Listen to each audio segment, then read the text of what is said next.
For much of the 3rd millennium BCE, the area of ancient Sumer was divided into numerous independent city-states. These independent cities frequently fought against one another over border and other disputes, but also in order to gain hegemony. Finally, in the mid-24th century BCE, the ruler of Umma, Lugalzagesi, managed to subdue the rest of the Sumerian cities under his control and established his capital in Uruk. It is at this time that we record the appearance of an individual who would forever change the landscape of Mesopotamia. His name was Shuruken, or Sargon. Not much is known about the early life of Sargon, except that he managed to get himself into a position of a cupbearer of the ruler of Kish, Ur-Zababa. According to the old Babylonian texts, which were also later reiterated in the Assyrian royal library, Sargon was a son of a priestess of Sumerian goddess Ishtar and an unknown man from a small town of Azupiranu. The legend has it that the priestess placed her newborn son in a reed basket, which she abandoned to the river. The river eventually carried the basket to a man named Aki, a gardener of the king of Kish, Ur-Zababa. Aki raised the boy as his own son, and eventually Sargon himself was working on the court of Ur-Zababa, obtaining the prestigious position of the royal cupbearer. Although a loyal servant to the Kishite ruler, Sargon would eventually have a fallout with Ur-Zababa, causing the king to plot Sargon's death. The reason for this, according to the legend, was a dream of Sargon which he reported to the king, in which he saw Ur-Zababa drown in a great river of blood. The king grew very fearful of Sargon, but soon faced even greater danger, which he had to deal with imminently. The army of Lugalzagesi had already conquered most of Sumer and was marching on Kish. At this point, Ur-Zababa dispatched Sargon to meet Lugalzagesi and negotiate peace. He also gave Sargon a tablet, which was to be delivered to the invading king, a message asking Lugalzagesi to put Sargon to death.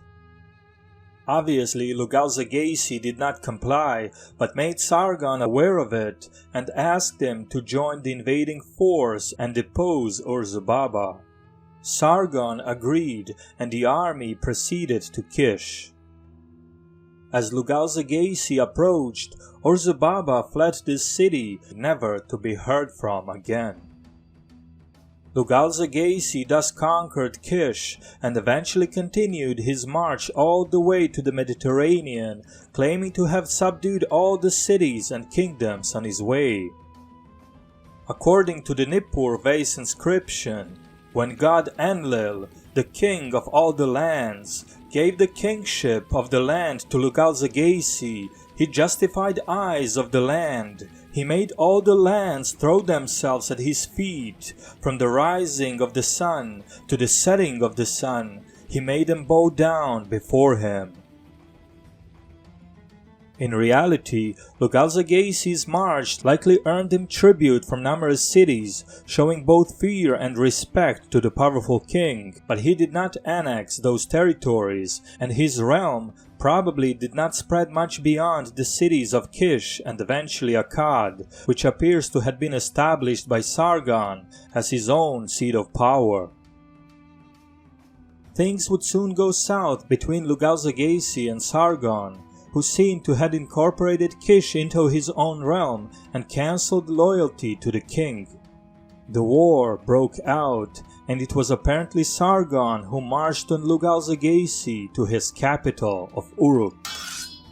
The inscription of Nippur reads as follows: Sargon defeated the city of Uruk and tore down its walls. In the battle of Uruk, he won, took Lugalzagesi, king of Uruk, in the course of the battle, and led him in chains to Nippur, to the gate of Enlil. Upon his victory, Sargon proceeded to subdue the rest of the Sumerian cities, namely Ur, Enimar, Lagash, and Umma. Sargon was victorious over Ur in battle, conquered the city and destroyed its wall. He conquered Enimar, destroyed its walls, and conquered its district and Lagash as far as the sea. He washed his weapons in the sea. He was victorious over Umma in battle. He conquered the city and destroyed its walls. To Sargon, lord of all the land, the god Enlil gave no rival. After consolidating Sumer under his control, Sargon decided to expand further in all directions. First, he subdued the kingdom of Simurum and then went down south, where he destroyed several cities in Elam, claiming to have subdued the great city of Susa. Sargon then marched north, reportedly winning dozens of battles which resulted in his conquest of Upper Mesopotamia. The kingdoms of Mari, Yarmuti and Ibla were decisively defeated by the Akkadian king and their territories annexed to Sargon's vast realm. Sargon then went to the holy city of Tutul, where he paid respect to its chief god Dagan, reportedly cementing the Akkadian supremacy over the newly conquered lands. The Akkadian Empire was now firmly established, the very first empire in the recorded history. Sargon of Akkad, now styling himself the king of the world, among other numerous titles, started working on establishing the government system that would keep his empire together. Military governors loyal to Sargon were appointed throughout the regions of the empire, with a standing army of 5,400 men set up in Akkad at king's own disposal at all times. Besides Akkadian, the Sumerian language also kept the status of the official and also sacred religious language due to its great importance and prestige it enjoyed across Mesopotamia. Likewise, the Sumerian officials were allowed to keep their positions across Sumer, unlike those of the conquered lands of Upper Mesopotamia. The Akkadians also established the so-called Karums, or trading posts throughout the neighboring territories, most notably in Anatolia. A much later Hittite account records Sargon's incursion into Anatolia, where he marched in order to protect the Akkadian merchants who were being oppressed by King Nur-Dagan, the ruler of Purushanda.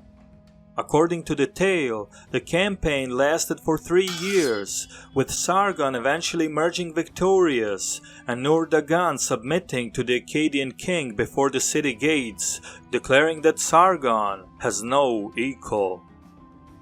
Overall, Sargon reigned for about 55 years, during which he founded numerous cities, including Babylon, which would later go on to acquire great fame and renown. He was married to Queen Tashlutum and had a daughter Enheduanna, who became the high priestess of the moon goddess Nana, but also had no less than 4 sons, namely Rimush, Manishtushu, Shu-Enlil, and Ilaba-Istakal. It is said that towards the end of his reign, the empire was weakened by famine. Sensing a perceived weakness of the old king, many of the Akkadian subjects revolted against Sargon and attempted his overthrow. Aging Sargon was forced to sally out for battle once again, and once more he was victorious, crushing the uprising by brute force. His legacy was that of a supreme general, unmatched at the field of battle, but also that of a great ruler and the builder of a vast and lasting empire. Sargon the Great died in 2279 BCE, leaving the Akkadian Empire in the hands of his son Rimush. We're introducing the Super Thanks. The Super Thanks button allows you, the viewers, to show an extra gratitude to the channel and get your comments highlighted and noticed not only by myself, but other viewers as well. Underneath the video, you will see a heart with a $sign in it. You can enter any amount that you find suitable. Hopefully you enjoy the content. Special thanks to History with Sai, Nico, Chris Ernst, Panayotis Yiannopoulos, Fred Leckie, Tim Lane, Derek Wildstar, ABC Sheikh, Padre91, Argyris Margaritis, Huel Sally Briggs, Labelle Olmier, Vineyard Illumination, and Estate Care on their continuous support. If you wish to discuss and decide on the future content, feel free to join us on Patreon. Special shout out to Romulus Augustus. This was WanaxTV, and we'll see you again soon.